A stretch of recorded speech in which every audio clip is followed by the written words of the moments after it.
네, 속담으로 보는 한국 사람들의 생활, 그 중에서 어, 의- 옷과 관계되는 의생활을 지금부터 보겠습니다. 자, 의생활요. 한국의 전통 옷, 그러면 무엇이 연상됩니까? 네, 당연히 한복이 생각나죠. 선생님도 한복 많이 가지고 있어요. 어, 한복은요, 사실 한국에 이런 말이 있어요. 양복. 양복은 웨스턴 스타일 옷이죠. 네. 양식. 이건 웨스턴 스타일의 음식이고요. 양악. 이거는 웨스턴 스타일의 음악이고요. 양옥. 이건 웨스턴 스타일의 집이고요. 네. 자, 여기 양이라는 말이 있잖아요. 한 140년 전, 150년 전에 자, 한국에 처음으로 어, 아메리카 아니면 유럽 쪽 스타일의 옷이나 음식이나 그다음에 저기 양주도 있네요. 약도 있고 그런 것들이 들어옵니다. 그때 사람들이 양이라는 말을 붙였는데 이제 그것하고 반대되는 거죠. 한복은 한국의 전통 옷입니다. 그리고 한국의 전통 집은 아까 뭐라고 했죠? 한옥. 그다음 한국의 음식은 뭐라고 해요? 한식. 그렇죠. 근데 한복은 이렇게 옷만 입는 게 아니에요. 머리부터 발끝까지 모두 갖춰서 입죠. 자, 머리에는 뭐가 있습니까? 바로 갓이 있습니다. 갓. 여기 모자 말입니다. 그림 보이죠? 이건 드라마 킹덤에 나오는 갓이고, 그다음 하나는 귀여운 인형의 갓이 있네요. 이런 갓은 그 큰 갓도 있고 작은 갓도 있는데 이거는 레벨, 신분을 말하는 거였어요. 큰 갓은 양반밖에 못 써요. 이 갓에 대해서 많은 사람들이 관심을 보여줬는데 특히 그 킹덤이라는 한국의 드라마 있죠. 그 드라마가 외국 사람들이 많이 보고 저 갓 굉장히 멋있다라고 하면서 이번에 크리스마스 파티 때 내가 저 갓을 써야지 라고 이야기하는 글도 많이 봤습니다. 한국 선생님이 사는 도시에 아주 유명한 그 큰 불상인데요. 거기 불상도 머리에 갓을 쓰고 있는 게 보여요. 이게 1000년 정도 된 그런 그 불상인데 그 전부터 이렇게 갓을 쓴 모습이 보이고 있습니다. 한복의 신발은 어떤 게 있을까요? 지금 이 신은 자, 남자 신, 여자 신 모두 양반들이 신던 신이죠. 보통 사람들은 이런 예쁜 신발을 신기는 어려웠을 거예요. 자, 이렇게 한복에 관계되는 말들을 가지고 우리 한번 관용 표현들도 배워보고 그 속에서 한국 사람들의 생활도 같이 봅시다. 자, 먼저 한국에는요, 이런 말이 있어요. 옷은 나이로 입는다. 옷은 나이로 입는다. 자, 여기 여러분 모르는 말이 없죠. 옷, 나이, 입다. 모르는 말이 없어요. 그런데 이게 무슨 뜻인지 압니까? 나이와 예절에 맞게 옷을 입어라 라는 건데요.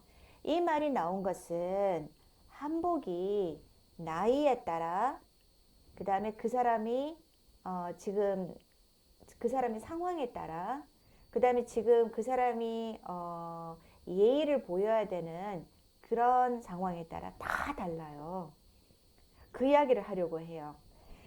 자, 먼저요. 선생님 하나씩 하나씩 보여줄게요. 어떤 블로그에서 여러 그림을 좀 찾았는데 여러분에게 그 그림을 이용해서 설명을 하겠습니다. 지금 여러분 어때요? 이 한복 예뻐요? 네, 선생님이 봐도 예쁘네요. 앞에서 다홍치마 이야기했는데 이왕이면 다홍치마, 다홍치마 기억나요? 자, 이거죠? 네, 예쁜 색깔이죠. 지금 이 옷들은 어떻습니까? 자, 다홍 치마거나 아니면 분홍 치마고요. 그 다음에 위에는 노랑 저고리, 옐로우, 노랑 저고리 아니면 색동 저고리, 네, 색동 저고리. 그런 것을 입고 있습니다. 색동은 지금 여기 지금 보여주는 팔에 여러 가지 색깔이 무지개처럼 들어가 있는 것을 말합니다. 다홍 치마의 색동 저고리는요, 아니면 다홍 치마의 노랑 저고리는 보통 아가씨들이 입는 옷입니다. 10대, 20대. 그리고 위에 노랑 저고리를 입은 것은 결혼하지 않았습니다 라는 것을 말합니다. 미혼을 이야기해요. 한국의 한복을 보면서 이게 이런 뜻이 있었어? 생각해 봤나요? 그럼 다음 보여줄까요? 이번에는 자, 다홍 치마의 연두색 그린 컬러, 네, 연두색 저고리인데요.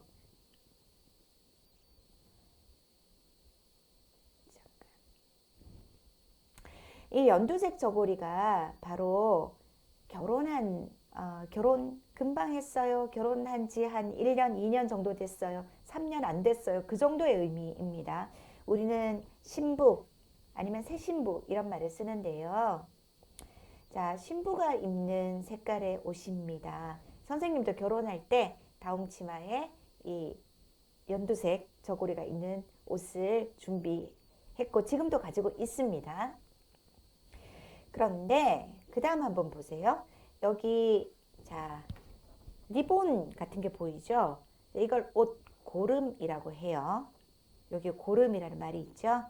한복은 단추로 옷을 입지 않아요. 버튼, 단추가 아니라 이렇게 타이드, 매듭을 짓는데 그런데 그때 옷고름이 지금 이 색깔이 자주색이에요. 자주색으로 되어 있는 것은 남편이 있습니다 라는 뜻이라고 해요. 선생님도 이 옷에 자주색 옷고름이 있어요. 그 다음에 자 여기 한복의 마지막 부분요. 지금 선생님은 이런 모양인데요. 자 여기 끝부분 빨간색으로 한번 표시해 볼까요? 자 여기요. 네, 이것을 끝동이라고 하는데 지금 여기 자 다크 블루 남색 끝동이 있죠. 이게 아들이 있는 분들이 입었다고 합니다.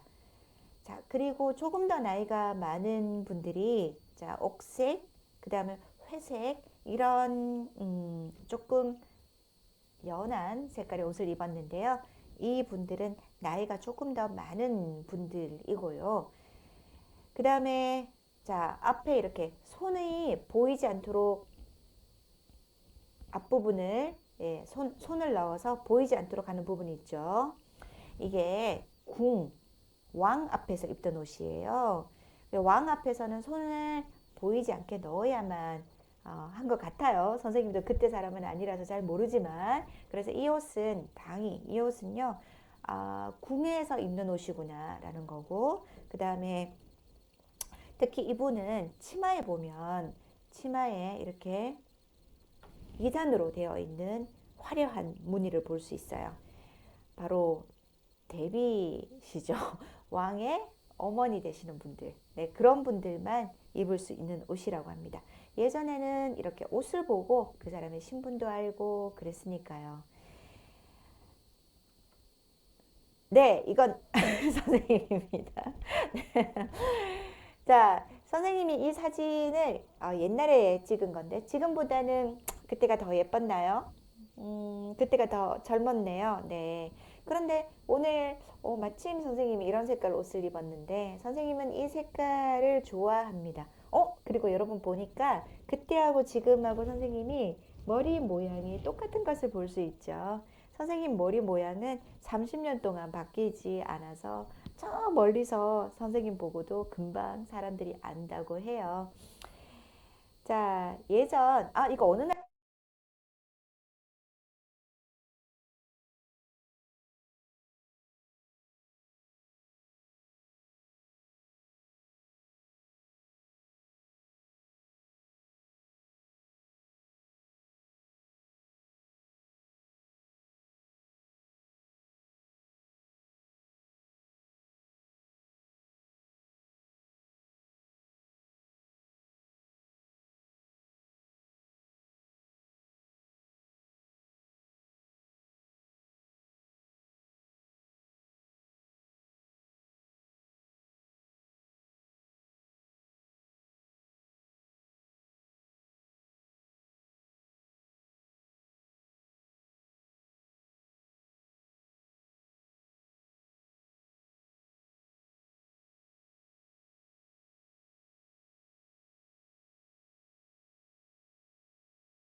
모양이 똑같은 것을 볼 수 있죠. 선생님 머리 모양은 30년 동안 바뀌지 않아서 저 멀리서 선생님 보고도 금방 사람들이 안다고 해요. 자, 이거 어느 나라 옷이에요? 네, 인도 옷입니다. 인도의 사리이고요. 이 선생님 거예요. 네. 예전에 선생님에게 한 인도 학생이 있었는데요. 그 학생이 선생님, 제가 인도 갔다 올 건데요. 형이 결혼해요. 그래서 잘 갔다 와요. 근데 선생님, 제가 선물을 하나 하고 싶은데요. 뭘 해드릴까요? 나는 인도에서 정말 정말 가지고 싶은 것이 있는데요. 하지만 무거울 거니까 그냥 오세요. 아, 선생님 뭐예요? 사실은 인도의 옷을 가지고 싶어요. 사리를 가지고 싶어요. 그리고 학생이 선생님 제가 그 옷을 정말 제가 선물하고 싶어요. 진짜? 에이 힘들어요. 그냥 오세요. 네. 그리고 이제 그 학생은 인도로 갔어요. 한 달 후에 선생님이 전화를 받았는데요. 모르는 전화번호예요. 뭐지? 뭐지? 하고 전화를 받았어요. 여보세요? 네, 거기에서 이 학생이 선생님 무슨 색깔 좋아해요? 선생님 파란색 좋아해요. 지금도 선생님 파란색이죠. 그러니까 다크 블루 좋아해요, 스카이 블루 좋아해요, 라이트 블루 좋아해요, 막 이렇게 물어요. 그래서 선생님 스카이 블루 좋아해요. 예쁜 색깔이 있으면 사 오세요. 선생님이 돈 드릴게요. 라고 했는데 진짜 옷을 가지고 왔어요. 네. 근데 선생님이 그때 걱정한 것이 있었어요. 한국의 한복은 나이에 따라 입는다. 나이와 상황에 따라 옷의 색깔이 다 다른데 그런데 내가 스카이 블루를 입어도 되나? 하늘색 옷을 입어도 되나? 선생님 그게 걱정이었어요. 그런데요, 이 친구 말이 선생님 인도에 대해서 잘 모르지만 이 친구 말이 인도에서는 괜찮아요라고 했어요. 그래서 선생님은 스카이 블루 옷을 사서 그다음에 여기는 우리 집 아니고요. 그 선생님 학생이 살고 있는 집이에요. 거기에 가서 저 사리를 혼자서 입을 수 없어서 어떻게 입는지 몰라서 좀 도와주세요 해서 그래서 입은 거예요. 선생님이 이 사진을 보여주는 이유는요. 선생님은 인도 학생이 괜찮아요 라고 해서 내가 좋아하는 색깔의 옷을 입었습니다. 하지만 여러분이 한복을 입을 때는 좀 다릅니다. 한복은 원래 그 색깔에 따라 의미가 다르기 때문에 여러분이 좀 생각하고 입어야 된다는 그런 이야기를 하려고 선생님 사진을 보여줬습니다. 부끄럽네요. 네. 자, 계속 선생님이 저렇게 했습니다. 자, 이유는 이번에는 한복의 구조에 대해서 좀 보여주려고 합니다. 한복은요, 자, 여기 한번 보세요. 그 다음에 여기는 이 부분, 깃과 동정 부분, 그 다음 옷고름, 자, 앞에서 오른쪽, 왼쪽, 그 다음에, 자, 여기 밑에 이 부분요. 그리고 끝동, 그리고 소매. 자, 여기도요, 색깔이 똑같지만 사실은 연결되어 있는 게 아니에요.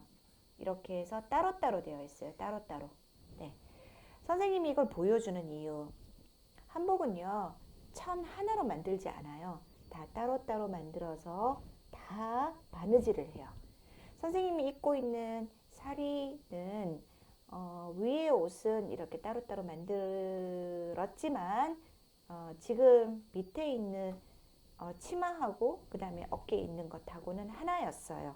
그래서 한복은요, 한 부분 한 부분 이름이 따로따로 있고 그 다음에 그 이름마다 속담이 있어요. 나는 그 이야기를 하고 싶어서 지금 선생님이 계속 사진으로 이렇게 서 있습니다. 자, 그 중에서 옷고름, 가마 타고 옷고름 단다. 자, 가마는 뭐 결혼할 때 이렇게 타고 가는 뭐라고 하죠? 택시 같은 거죠. 지금으로 생각하면. 그런데 결혼식 하러 가는데 여기 앉아서 옷고름을 달고 있다는 것은 너무 준비하지 않고 일을 한다는 뜻이 되고요. 그 다음에 한복에서 여기 앞부분요. 자, 선생님 옷에도 이렇게 앞부분 이런 게 있죠. 모든 옷에 이렇게 앞부분이 있죠. 근데 이게 넓어서 밥 먹을 때 막 청소하는 것처럼 될 수 있죠. 한국에서 오지랖이 넓다. 자, 그 앞부분을 오지랖이라고 했는데 이 말의 의미는 남의 일에 너무 많은 관심을 보이거나 간섭하면 안 된다는 뜻으로 쓰고 있고요. 그 다음에 자, 이게 바로 소매예요. 소매. 자, 지금 여기에서 소매가 보입니다. 옛날에는 주머니가 없어서 이 소매 속에다가 중요한 물건을 넣어서 다녔습니다. 그러면 시장에 갔을 때 탁 치고 중요한 것을 가져가는 사람, 나쁜 사람들이 있었죠. 네, 그 사람들을 소매치다라고 해서 소매치기라고 했는데요. 이런 말들이 모두 한복에서 나온 말들이에요. 자, 그리고 같은 값이면 다홍치마. 다홍치마는 좋은 날에 입는 치마니까 같은 값이면 다홍치마라고 하면 무슨 뜻인지 이제 알겠죠? 버선. 자, 버선은요, 양말 같은 거죠. 여기 지금 신발이 있고, 저 한복 입을 때 신는 양말 같은 거예요. 이게 조금 두꺼워요. 그래서 이거 신고 이렇게 발바닥을 긁으면 별로 시원하지 않아요. 버선 신고 발바닥 긁기는 문제를 바로 해결하지 못한다라는 의미고요. 버선발로 뛰어나가다. 원래 이것만 신고 나가는 게 아니고 신발을 신고 나가야 되죠. 그런데 얼마나 급하면, 얼마나 바쁘면, 얼마나 마음이 기다리던 사람이 와서 마음이 즐거우면 신발을 안 신고 나가겠습니까? 그래서 버선발로 뛰어나가다 라고 하면 기다리던 일이 왔다, 반갑다 그런 뜻이고요. 그 다음에 이렇게 신발을 보면 지금 이거 집신이죠? 집신은 아주 싼 신발이에요. 이거 비가 오면 다 젖을 것 같죠? 여행 갈 때도 오래 신지 못해요. 그런데 이렇게 싼 신발도 두 짝이 있잖아요. 한 개가 아니라 오른쪽, 왼쪽 짝이 있잖아요. 커플. 그러면 집신도 제 짝이 있다는, 사람도 짝이 있다는 거예요. 내가 아무리 가치가 있는 사람, 가치가 없는 사람 상관없이 모든 사람에게는 커플, 짝이 있을 거야. 좋은 친구 같은 사람이 있을 거야. 그런 뜻입니다. 자, 한국의 의생활을 정리해 봤습니다. 의생활 속담으로 무엇을 알 수 있었습니까? 자, 먼저요. 나이와 상황에 따라 옷을 다르게 입었죠. 네, 이게 예전에 모든 사회가 그랬어요. 내가 선생님이 좀 역사 공부를 많이 했는데 한국만 그런 것은 아니었습니다. 우선 알 수 있는 것은 옷을 통해서 신분 문화를 알 수 있다는 것과 그 다음에 한복에서 옷을 덜 입고 나가거나 아니면 버선을 신지 않고 신발을 신지 않고 나가는 일은 없고요. 그 다음에 머리에도 항상 갓을 챙겨서 썼습니다. 그래서 체면의 중요성, 아무리 바빠도 자기가 예의를 차려야 한다. 예절을 다 갖춰야 한다. 그런 생각이 있었고요. 그리고 아까 집신도 짝이 있다. 같이 사는 사람이 중요하다. 이런 생각도 있었죠. 자, 한국의 의생활을 통해 삶의 방식, 예절 문화, 사회계층 강조 등을 알 수 있었습니다. 자, 여기까지요. 선생님이 의식주를 만나봤습니다. 여러분 나라의 말로 그런 속담을 찾아보면 선생님에게 여러분 나라에 대해서 얼마나 말해줄 수 있을까요? 네, 선생님 많이 궁금합니다. 그런 이야기를 선생님에게 할 수 있는 한국어 실력을 여러분이 갖췄으면 좋겠습니다. 자, 사람 간의 관계 이야기가 남아 있습니다. 이것은 다음에 하도록 할게요. 네, 오늘 수업을 마칩니다. 수고 많았습니다.